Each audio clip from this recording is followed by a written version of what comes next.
Hi Leo, welcome to your Astro Reels. It's my pleasure to read for you, as you know. And as you also know, these readings are timeless and signless, so you need not actually be watching at the time that it's published or have any significant Leo placements in your energy field, or your energy field, yeah, your natal chart, same thing, for these messages to be for you. If they resonate, then yay!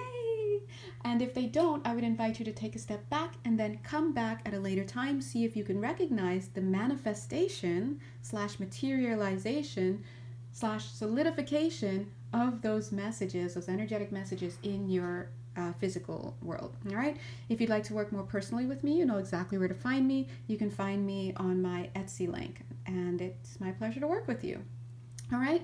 So as we jump in here, before I jump into this, I'm going to let you know that as I turned on the video, I was immediately met by the energies of dragon energy. So whoever you are, you may have aspects of you in the dragon realms, God bless, right? Or you may have a very strong connection to dragons. And for those of you who are like, what you talking about, Jay? The quick answer to that is they are beings that are at a different dimension.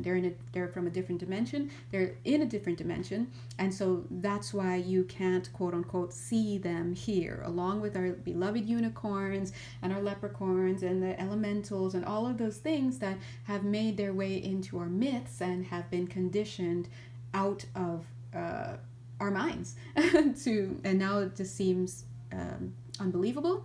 And people have been programmed to also be derisive in order to maintain the false status quo that these other beings do not exist. When in actuality, they do. They're just beyond your physical world. All right?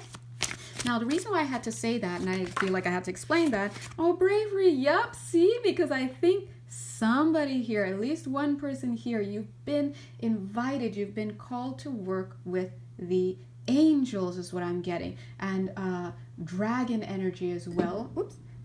There are discourses that say that they are very, very similar, if not the same thing. 2 minutes, 22 seconds. We'll leave that to the realm of discourse, but somebody here is coming online with working with the angels and working with dragons, and you maybe even eventually dragons. Maybe you need to like work with 11th dimensional energies before you can get to different. Anyway, long story short, they're trying to work with you in alignment with your conscious mind's ability to move forward. Listen, when you go back into spirit and you transition and you're done at this dimension, in other words, when we die, and you go back out to the dimension that you are really occupying, these things are duh, we know it.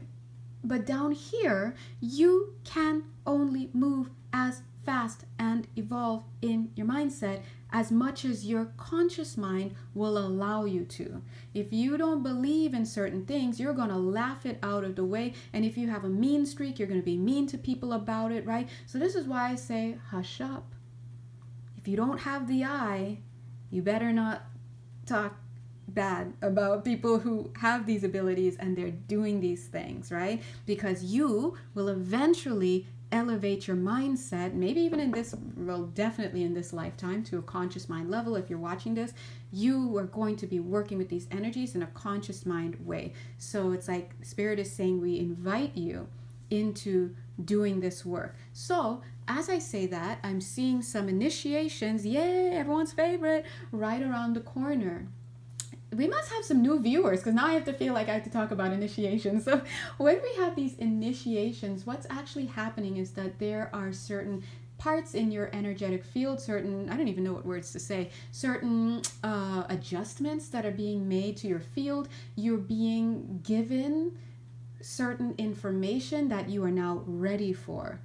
A lot of people claim to do certain things in our spiritual community, and even in the religious community. A lot of people claim to be able to do certain things that they're doing this. Some of them are making bank right here in the 3D world. But when you look into their energetic field, they don't have the permissions. They don't have the initiations. And what happens when you don't have the energetic conditions within your field, they're actively working on some of your energy fields right now. I feel that So if you're feeling any tingles or tickles or just feeling whatever, that's just the guides. They're, God bless them, they're just adjusting your field. And for many of you, always remember it's your higher self working in connection with you. And I'm working with your higher selves. This is why, which is you at another level of the field, multidimensional, right?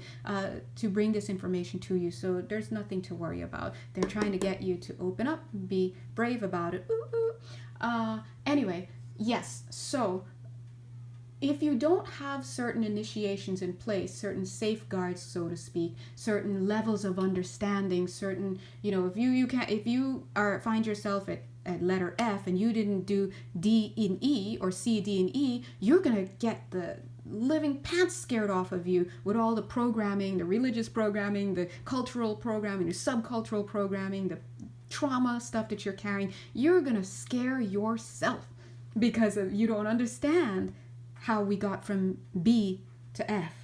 And so that's why we have to do certain initiations, certain adjustments, educate you some more. A lot of you may not realize it, but you've been being educated in this lifetime. Even though you're walking, whether you're doing mission work or you're just doing a regular 3D job or you're doing both, in the non-physical fields, you're going to these retreats, these etheric retreats. You're training, you're working with ascended masters or people on your spirit team who are assisting you with all of this. And so if you find yourself here, I just saw a funnel, boop. If you find yourself here right now, looking at this situation, this video, your consciousness is here, my consciousness is here. We're all here and we're meeting in this time, space, location. Then they're saying that the next step is to open up to receive some higher level frequencies. Now, always remember, if you don't want to do something, you let yourself know, because you're just telling yourself. You let yourself know, you decline it. You are under no obligation to do anything that makes you scared. When we work with spirit, when you're really working with spirit in the highest vibrations and stuff, you're not out here with that kind of fear. They're not going to just drop it on you and be like, oh, hey, we're going to do this work, but first you got to go get 10 teeth pulled and a major, I don't know where this is coming from, but major vasectomy. And, they're calling out some sects, SECTS from back in the day, right? Maybe even now. You get a major vasectomy and you don't have to go get 10 tattoos and these, they're like, that ain't us, though. That may be some groups who fancy themselves working with certain energies, and you're here, you're a light being, and you're here to make choices. You have choice. Whether you identify as a pure human, whether you identify having starseed human, or whatever you identify these days, in all the confusion, we're all trying to do something, but at the end of the day, it's the heart space that you need to be focusing on. And if you're not in alignment with your joy, you're not in alignment with your heart. Period. If you're not letting joy be your compass, you are out of alignment with your heart.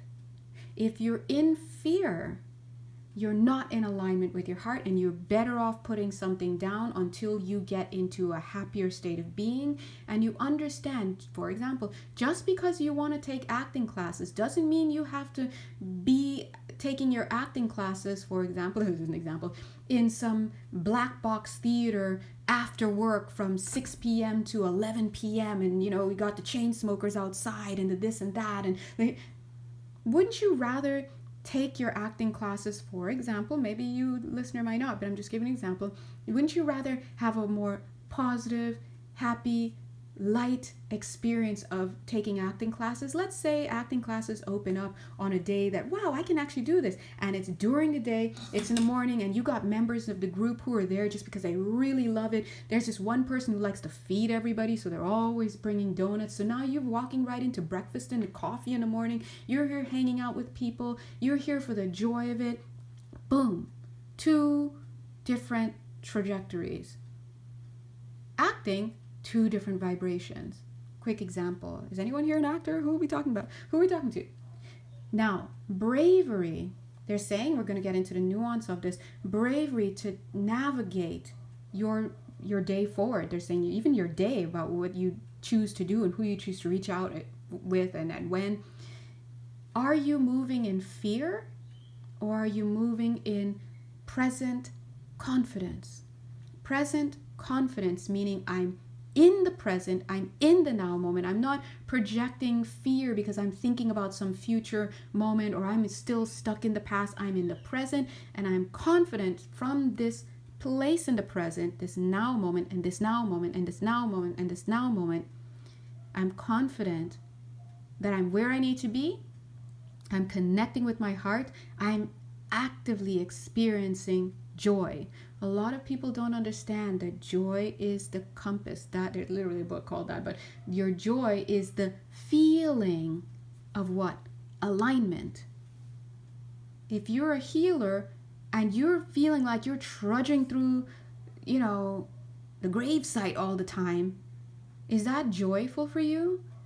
You may have an idea that that's where your mission lies, but what if we told you that that's where your mission seems to lie because of where your mindset is?